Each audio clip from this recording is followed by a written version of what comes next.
E no Campeonato Paulista ainda não tem nada decidido, mas o Corinthians conquistou uma vantagem importante, venceu agora há pouco o Palmeiras no Allianz Parque por 1-0, gol do Yuri Alberto, e vai poder jogar por um empate em casa. Esses e outros assuntos a gente vai debater aqui no nosso Troca de Passes, com Rodrigo Coutinho e Eric Faria. Muito bom estar de volta aqui nessa bancada com vocês, meus amigos. Boa noite. Boa noite, Joana. Boa noite, Coutinho. Boa noite para todo mundo. O jogo que acabou agora há pouco, de certa forma, foi até um resultado surpreendente, né? Imaginávamos um Palmeiras com desempenho melhor, principalmente por jogar em casa, por ter tido praticamente uma semana de trabalho. Tinha jogado na segunda-feira o Corinthians, precisou se desgastar bastante no meio da semana em jogo de Libertadores. E o Corinthians conseguiu, assim, na medida do possível, no primeiro tempo, controlar o Palmeiras. Não foi um time que você veja brilhantismo no Corinthians, mas foi muito objetivo. Teve 2, 3 chances e, na melhor delas, o Yuri Alberto conseguiu fazer o gol e deu essa enorme vantagem para o Corinthians buscar o título paulista e interromper a chance do Palmeiras de tentar um inédito tetracampeonato, né, na era profissional do Campeonato Paulista. Então, assim, é um jogo grande do Corinthians em termos de resultado, em termos de moral para o grupo, né, que vinha abatido pela eliminação, né, na Libertadores e tal. Então, assim, é um resultado muito importante que deve ser comemorado do tamanho que ele merece. Última resposta falando sobre o Memphis, e a gente aqui falava, né, antes de começar o troca, se deveria valer a assistência do Memphis, né? Porque a jogada foi tão bem construída pelo Yuri, né? E ele precisou limpar, pensar ali para poder completar para o gol, que a gente estava debatendo. Depende de quem colhe, né? As estatísticas têm diferentes formas, estatutos, né? Ao longo do mundo. Você daria? Eu daria. Daria, né? Daria, acho que eu daria. Não sei quando é uma arrancada desde o campo de defesa, né? Aí eu acho que é um pouco diferente, a gente já tá vendo os melhores momentos. Acho que o jogo teve muita cara daquilo que o Eric falou inicialmente. O Palmeiras até começa conseguindo fazer uma pressão ali. Tem esse lance aí que pra mim é a melhor jogada do Palmeiras no jogo. Parecia que ia ser uma pressão Antigo Testamento de Abel, né? Exatamente, né? Por exemplo, esse lance daí já é mais na reta final do primeiro tempo, né? A gente viu um lance aos 11, se não estou enganado, esse foi aos 36, 37. No intervalo de uma jogada para outra, o que mais me chamou a atenção, o Palmeiras com uma dificuldade de pressionar a saída de bola do Corinthians, né? O Palmeiras, quando joga dentro de casa, geralmente ele iguala a marcação homem a homem e anula a sobra na defesa. Adianta a marcação, o Estevão deixa de pegar o lateral esquerdo do time adversário, pega o quarto zagueiro, o lateral direito se adianta e fica no mano a mano mesmo. O Palmeiras já fez isso várias vezes em jogos grandes de Libertadores, jogos de Campeonato Brasileiro contra adversários fortes. Não tem feito isso recentemente, não fez contra o Corinthians e sofreu muito para conseguir encaixar a marcação na saída de bola. O Memphis hoje jogando como um ponta pela esquerda, inicialmente, né? Mas com liberdade para circular. Não foi aquele losango de meio campo que a gente está acostumado a ver no Corinthians, mas o Memphis circulando bastante, recuando para carimbar a bola, colocar um dos meio-campistas do Corinthians de frente. Esse aí que a gente está vendo com a bola, o Carrilho, foi muito bem no jogo mais uma vez. A gente vai ver a jogada aí do gol do Corinthians, né? Um contra-ataque que o Memphis acaba dando sorte. Primeiro ele é desarmado, depois recupera a jogada quando o Richard Rios se enrola com a bola. E como você falou, João, a jogada toda do Yuri Alberto. Não dá para dizer que o Corinthians tenha feito uma grande partida, mas o Corinthians certamente, dentro daquilo que vinha apresentando, ele conseguiu reorganizar problemas defensivos. O Corinthians hoje, mesmo com o Palmeiras pressionando, principalmente depois do 1-0, ele sofreu menos defensivamente do que vinha sofrendo em outros jogos. Basta comparar com o jogo entre essas mesmas equipes na fase de classificação do Campeonato Paulista. E foi um time preciso, né? Foram poucas finalizações, chegou pouco à área do Palmeiras, mas conseguiu concluir. E o Palmeiras, assim, teve volume de jogo depois de levar o gol, pressionou no início, teve essa finalização do Estevão aí, teve uma outra do Vitor Roque na rede pelo lado de fora, como a gente viu anteriormente, mas quase sempre jogadas de aceleração, roubada de bola e aceleração, ou isso que a gente está vendo aí, ó, bola levantada na área para uma área preenchida. Eu acho pouco.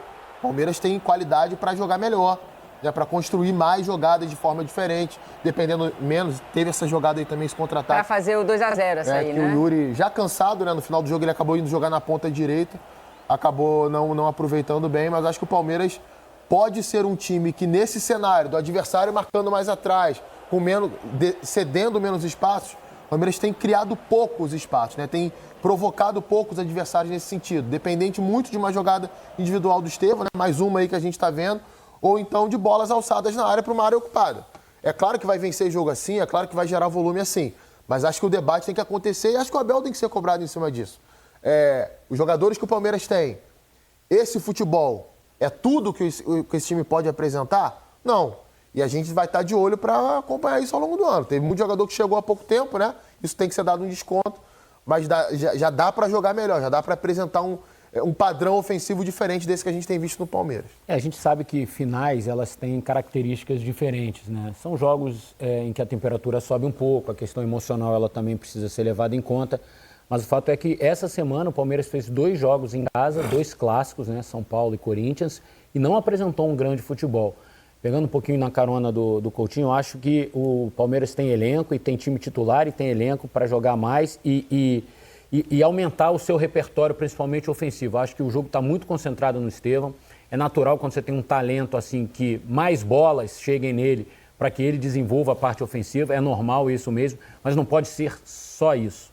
Até porque uma hora o menino cansa, a marcação encaixa. E ele ainda conseguiu hoje tirar da cartola 2, 3 lances em jogadas individuais, quando o jogo estava bem difícil já, o placar já estava na mão do Corinthians, ele ainda conseguiu carregar pelo lado direito, fazer cruzamento, fazer finalização. Mas o Palmeiras precisa aumentar o seu repertório. Tem time, tem elenco, tem jogador, tem qualidade para fazer mais. Eu acho que a torcida do Palmeiras que esteve presente, lotando o estádio, ficou um pouco decepcionada por isso. A gente teve uma prévia de Palmeiras e Corinthians esse ano, aliás, o jogo foi no Allianz, e coincidentemente os números do jogo do Palmeiras foram idênticos. 22 finalizações, dessas 22, 8 foram para o gol.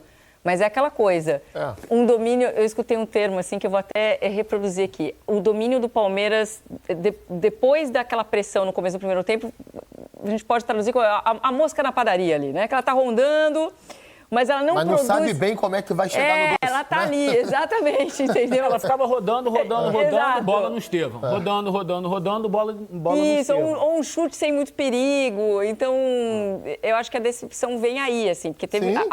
E o Corinthians se comportou... E uma curiosidade, tá? A zaga do Corinthians, a primeira linha, com a exceção do Mateuzinho, todo mundo diferente desse primeiro jogo, tá? Que foi 1-1. E que o Corinthians conseguiu um empate com o Yuri Alberto no finalzinho. O Hugo ainda pegou um pênalti no fim, né? No jogo da fase de classificação. O Hugo pegou um pênalti, o Estevão bate perto. E é bom frisar o seguinte, aquele resultado é um resultado mentiroso, né? A gente fala na sequência do resultado, foi o gol do Yuri. A gente fala do resultado, fala até dos números que você citou aí, Joana, mas é por isso que é tão importante observar o jogo, porque se eu olhar assim só os números, foi um massacre do Palmeiras. Não foi. Não foi. Quer dizer que o Corinthians jogou melhor que o Palmeiras? Eu também acho que não. Não, é até natural o Corinthians jogando fora de casa, vindo numa semana atribulada, sair na frente, voltar um pouquinho. Tá mais cansado trazer também, os jogadores para a sua área e dar a bola para o Palmeiras e falar assim, vem, eu vou contra-atacar. E é normal, o Palmeiras sempre tem volume quando joga no Allianz. Sempre vai criar esses cruzamentos, é um jeito de jogar do Palmeiras. Só que esse repertório tá ficando escasso, tá ficando pouco para ganhar dos adversários. Pela qualidade que tem, né? Exatamente, pelo repertório que pode oferecer a mais. Se a gente pega, por exemplo... Você contrata um Vitor Roque, você faz o quê? Aumenta a expectativa ainda desse repertório melhorar. E não está acontecendo. Todo mundo tem qualidade que ali, acabou de chegar. Do meio para frente ali, todo mundo tem qualidade para jogar. Do Richard Rios para frente, são até características que se encaixam. Exato. Daria para fazer mais, daria para você... fazer um time que tenha esse volume, mas que tenha jogadas mais elaboradas, variações, né? De lado da jogada, que termina a jogada. Quase sempre as jogadas terminam pelo lado direito. Por quê? Porque é o lado que o Estevão atua. Movimentos diferentes, sair um pouquinho desse lugar comum. E só para pegar ainda nessa questão dos números, como é interessante isso. Mesmo o Corinthians tendo sido pressionado, se você pega o primeiro tempo, o Corinthians teve mais posse que o Palmeiras. Porque o Palmeiras não conseguia pressionar a saída do Corinthians. Ele ficava ali, cada um com o seu, sempre um zagueiro livre, o zagueiro livre conduzia a bola, achava o passe para o Memphis. O Memphis vinha, escorava para o Carrilho conduzir, para o Martínez conduzir. Interessante que o Garro não jogou hoje, né? Não jogou. Não. E o Corinthians mudou o esquema, né? Ao invés do Losango, foi um 4-3-3. Botou com o Romero, o Memphis né? na ponta esquerda e o Romero na ponta direita. Aliás, uma coisa que a gente tem que exaltar, o Memphis voltando para marcar. Tem a palavra do Abel, segundo jogo daqui a 10 dias, né? Tem muita coisa aí para o Abel tentar consertar para esse jogo. Só puxando alguns detalhes aí do que ele explica, é muito comum nas coletivas do Abel, principalmente em jogos como esse, em que o Palmeiras é muito presente no seu campo de ataque, mas não consegue matar o jogo, tem a oportunidade, não consegue matar o jogo, o goleiro do outro lado acaba sendo um dos destaques. Eu acho que ele tem uma certa razão, porque o Hugo realmente fez defesas importantes, o Everton não. Mas é uma sina já, né? O uso dessa palavra do Palmeiras ter mais posse e ficar ali rondando e não conseguir... Se você mastigar os números, você vai ter o sabor que você quiser. Você pode escolher os números e interpretá-los da melhor maneira possível. É óbvio que o Palmeiras jogando em casa contra um time que se propôs a marcar... Não, mas não me convence não, tá? É natural que o Palmeiras tivesse mesmo mais posse de bola, mais finalização. Foram 8 finalizações no alvo contra apenas uma do Corinthians. Isso tudo está dentro do pacote de um jogo como esse. O Abel, antes do jogo, talvez já soubesse que isso ia acontecer. Agora, você precisa criar mecanismos para que você seja ainda mais eficiente. Falar, faltou um pouquinho de sorte. Eu não vi nenhum lance assim que faltou sorte. O Mateuzinho tirar a bola aqui e entrar, é mérito do zagueiro adversário, que faz a leitura da jogada. O Veiga finalizou bem aquela jogada. O Veiga finalizou e o Mateuzinho tirou. Então, eu acho que o Abel, a primeira resposta do Abel foi muito boa, ele admitiu os erros do Palmeiras, ele admitiu os méritos do Corinthians, eu acho que é isso, é bola pra frente. Se pegar a número só, eu acho muito pouco, porque, como eu disse, você vai sempre interpretar como você quiser os números. E alguns lances no futebol, os números não mostram. Por exemplo, aquele último contra-ataque que a gente viu do Corinthians. Aquilo ali não aparece em estatística nenhuma. Mas foi um lance hiper perigoso do Corinthians, que poderia até ter matado, afinal, um 2-0 hoje. Não, foi uma chance clara de gol que não está computada. Exatamente. Né? Então, os números, eles podem ser analisados, eles devem estar em pauta, mas eles não podem ser a verdade absoluta de um jogo. Não, estou com vocês, né? Tem só um detalhe, assim, até para... Se ele quiser usar número, ele pode ser perguntado da seguinte forma. Não foi nem ele que usou, né? Levantaram a bola para ele poder usar. Ele aproveitou, se a gente for usar número, a gente pode falar o seguinte. Vem cá. Se o Corinthians só jogou em contra-ataque, por que o Corinthians terminou o primeiro tempo com mais posse que o Palmeiras? Porque uma coisa invalida a outra. Sim. Se eu tenho um time que só joga em contra-ataque, eu não vou ter mais posse do que o adversário. O Corinthians, ele, obviamente, tinha como premissa inicial do seu jogo jogar em contra-ataque, tanto é que se defendeu de forma diferente hoje, o próprio Abel explicou ali, a gente já tinha feito aqui anteriormente. Mas quando tinha bola, não ficava rifando bola para o ataque, não, dando balão para frente, não, tentava sair jogando. E o Palmeiras deixou de fazer uma pressão bem feita na saída do Corinthians hoje, principalmente no primeiro tempo. Então, eu acho que é o início do erro pegar, finalizou 22 vezes contra 3. De que forma finalizou? De que forma chegou? Foi de maneira variada? Os jogadores que estiveram em campo foram aproveitados da melhor forma? Ele deu uma catucada no Rafael Veiga ali, deu outra no Estevão.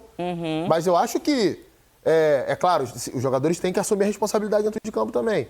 Mas tirar o melhor desses jogadores também é responsabilidade da comissão técnica, do treinador. E eu acho que o Palmeiras, nessa temporada, não tem conseguido fazer isso bem. Segue sendo um time competitivo, segue sendo um time difícil de ser batido, que vai ter o volume dentro de casa. Mas porque tem muito talento. Tem muito talento. A parte ofensiva, se a gente for analisar o tipo de jogada que o Palmeiras faz para iludir o adversário, eu acho que falta repertório, tem que ampliar esse leque. E não quer dizer que não tenha lance para a gente analisar. A gente estava esperando a coletiva do Abel, não foi um jogo em que a gente pudesse puxar uma discussão, de um lance polêmico? De um lance polêmico, mas a gente está aqui com o PC de Oliveira para falar sobre 2 lances que talvez um torcedor ali tenha ficado encucado, né? PC, bem-vindo aqui ao Troca de Passes para falar desses 2 lances aqui. 2 não, né? 2 só nesse jogo, a gente tem outros lances para avaliar de outros jogos também. É isso, obrigado, Joana. Boa noite para você, para o Coutinho, para o Eric, boa noite, para todo mundo que está acompanhando a segunda edição do Troca. Eu acho que o ponto positivo foi que a gente acompanhou a entrevista coletiva e a arbitragem não foi tema, né? Como aconteceu na semifinal e alguns outros jogos do campeonato. O Abel até citou, né, um lance de uma reclamação de um possível escanteio para o Palmeiras, tanto que ele leva até um cartão amarelo, né? Ele até cita, mas ele não põe a arbitragem como protagonista do jogo, né? E nesse lance especificamente ele tinha razão, porque foi uma bola que o Hugo fez a defesa, foi lá na diagonal do Klaus, ele acabou dando tiro de meta, mas era assim escanteio a favor do Palmeiras. E as novidades para essa final foi, primeiro, a Federação Paulista com a arbitragem de segurança, colocou 2 árbitros da FIFA, Klaus no primeiro jogo e o Matheus Candanção, jovem árbitro que chegou ao quadro da FIFA nesse ano, vai fazer o jogo de volta na semana que vem. E a Federação Paulista também acabou contratando... PC, pois não? Vou ter que pedir, só te interromper rapidinho, porque o seu microfone tá com algum problema técnico, a gente não tá conseguindo entender. A gente já vai ajeitar e daqui a pouquinho o PC volta para falar desses lances. Mas, de fato, né, foi uma arbitragem tranquila, não tem nenhum lance... Acho que na hora do gol de Yuri, a primeira coisa que a gente pensa é, será que teve falta, né? Porque tinham 4 jogadores ali ao redor do Estevão, deu aquela sensação de que pudesse ser um lance com checagem do VAR. Quando o VAR não chama... Foi na bola. Félix Torres desarma na bola. Não temos um problema aí não virou uma polêmica, e tanto é que se fosse um lance que tivesse deixado o Abel tem um ponto da coletiva insatisfeito, ele teria falado. Um ponto da coletiva do Abel, Joana, que eu acho que é importante, até pra gente valorizar um cara que, na minha opinião, se não é o melhor jogador do Corinthians, é ao lado do Yuri, o melhor jogador do Corinthians esse ano, o Carrilho. Muito bom. Eu acho que ele tá fazendo esse time... O dia que o Carrilho joga bem, o dia que ele consegue ele é um volante que não é um volante, né? O Corinthians consegue andar, ele consegue ter posse de bola, ele consegue mexer no meio-campo do Corinthians. E acho que muito do que o Abel falou, que o adversário foi mais eficiente nos duelos de meio-campo, tem a ver com mais uma boa partida do Carrilho. O Carrilho, ele era um ponta. Na seleção peruana, jogou no futebol jogava Carrilho, Guerreiro e Cueva. Então, era o ataque da seleção peruana. E o Ramon conhece ele muito bem, tá dando liberdade. O Ramon que transforma ele em jogador de meio campo no Al-Hilal. E é impressionante o quanto ele se transformou, a característica dele. Era um cara de velocidade, de força, de chegada ao ataque. Hoje em dia ele cadencia jogo, ele melhorou a capacidade de drible, bom passe, elegância para jogar, fisicamente segue sendo muito forte para vencer duelo. É realmente um jogador muito interessante. Ele realmente é um dos grandes destaques do Corinthians aí. Eu acho que ele é o melhor jogador do Corinthians esse ano. É que o Yuri tem feito muitos gols, continua sendo decisivo. Mas eu acho que de bola jogada... É o que fez falta, né? Naquele 3-0, a gente estava comentando isso, né? Exato. O 3-0 que o Corinthians toma, né? Que foi o resultado que tirou o Corinthians da Libertadores. Eu gosto muito do Carrilho e acho que ele se adaptou super bem ao futebol brasileiro. Vamos voltar agora com o PC. Alô, testando o PC. Agora sim, né? Até porque o microfone é de lapela, eu usei na primeira edição e a falha foi minha, porque eu troquei a camiseta e acabei esquecendo de prender. Ligou o microfone. Acontece com todos aqui. Chamamos o VAR aqui e resolvemos a situação. Mas só voltando na arbitragem de segurança, né, com a arbitragem FIFA, Klaus no primeiro, o Candançan no segundo, e também a tecnologia semiautomática de impedimento, que não foi utilizada hoje, mas que está disponível, o investimento da federação para os 2 jogos, e é uma segurança a mais, até porque depois a gente vai falar do Grenal e a gente vai fazer uma crítica com relação ao trabalho do VAR. Mas primeiro, vamos aqui debater 2 lances, né, que repercutiu um pouquinho nas redes sociais, mas que a decisão foi correta. Primeiro, a origem do gol do Corinthians, essa disputa do Félix Torres com o Estevão, foi lá no início, né, da fase de ataque do gol do Corinthians, e a gente só tem a câmera 1 por uma questão de direitos, mas estava acompanhando o jogo nas outras emissoras, e a disputa do Félix Torres foi normal. Ele tem um contato, sim, com o Estevão, mas é uma dividida normal, ele toca a bola, depois tem um contato também ali com o Estevão, mas é um contato normal de disputa de jogo, não houve falta,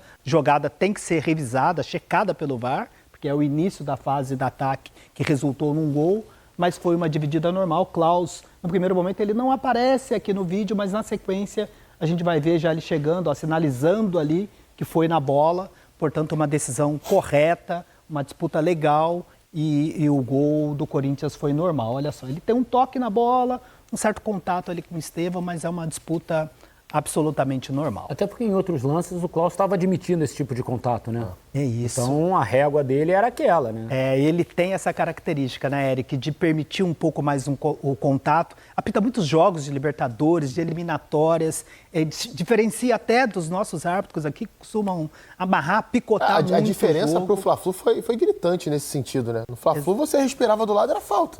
No jogo... Nossa, mais de 40, jogo não fluiu, mais de 40 faltas. O jogo foi muito pegado mesmo, e acabou não fluindo tanto, mas está dentro da característica que o Klaus utiliza, que para o futebol é muito bom, essa diferenciação do contato que é permitido, né? O futebol é um esporte de contato, daquele sim que é faltoso e aí precisa parar, mas nesse lance aí a decisão foi correta, o gol do Corinthians foi legal. E tem um lance do Thales Magno também, que a gente vai mostrar, que também não gera maiores preocupações, mas a gente vai mostrar a tua análise aí, PC. Que teve até uma certa reclamação do Palmeiras no momento da disputa, mas a gente vai perceber que tem o contato, sim, do braço do Thales Magno no Murilo, mas é um braço, uma ação do Thales Magno, que está subindo para cabecear. E o árbitro tem que fazer essa diferenciação do ele que já tinha um amarelo, né? Acho que isso pesa pro árbitro também. Falou, se eu der um amarelo para ele, ele vai ser expulso. Também, ele recebeu o amarelo 2 minutos antes, aos 28 minutos, por agarrar o Lopes. E depois ele tem um contato com o Murilo, mas o que a gente tem que chamar a atenção é uma ação de quem está subindo, movimento para ganhar impulsão e para cabecear, ou é uma ação para atingir o rosto do adversário? Essa diferenciação precisa ser feita e, no meu ponto de vista, ele está tendo uma ação ali que é para ganhar impulso. O Murilo está atrás dele e, no momento do contato, a gente novamente só com a câmera 1, mas nas repetições a gente observa que até no momento do contato é quando o braço dele também já está abaixando, não é aquele contato lá em cima com o braço aberto, com a mão ou com o antebraço, partidura no rosto do adversário. É no momento que ele salta, quando ele está caindo, tem um contato com o Murilo e, para mim, um contato absolutamente normal, que não era passível de uma segunda advertência. Eu tenho a impressão, até comentei isso ali no camarim, a gente estava vendo o segundo tempo, eu tenho a impressão que esse tipo de lance, ele passou a ser debatido depois do VAR. Porque, pô, você sabe disso melhor do que eu. Você foi árbitro profissional dentro de campo, quantas vezes a gente não vê o jogador, ele não vai subir com o braço abaixado, não tem como, amarrado para trás. Esse é um movimento natural para ganhar impulsão e até para você se proteger também, para não tomar uma pancada no rosto. E aí a gente vê, por exemplo, já vi jogador sendo expulso por causa de lance como esse daí. E para mim vem acontecendo depois da questão do VAR, né? Não sei se você tem essa mesma percepção. É isso. E na semana passada também no Fla-Flu, no jogo de ida, teve um lance do Bruno Henrique também com o João Vitor, que ele atingiu o João Vitor, estava abrindo o braço ali para ganhar um espaço. O João Vitor estava um pouco desequilibrado. Também pediram o segundo cartão para o Bruno Henrique, porque a arbitragem tem culpa. Contra o Vasco, né? Contra o Vasco. Semifinal. Isso, contra o Vasco, exatamente, na semifinal. Porque a arbitragem tem culpa, porque assim, a começar a interpretar com qualquer tipo de contato no rosto do adversário, o árbitro estava aplicando o cartão amarelo sem identificar o tipo de ação do jogador. É uma ação que ele está se equilibrando? É um contato que ele está ganhando impulsão, está com o braço normal, ou ele está subindo e levando o braço no rosto do adversário? A FIFA é muito preocupada com o impacto no rosto e na cabeça. O jogador tem que ter o cuidado com o uso indevido do braço, mas naquela ação que tem temeridade, que ele vai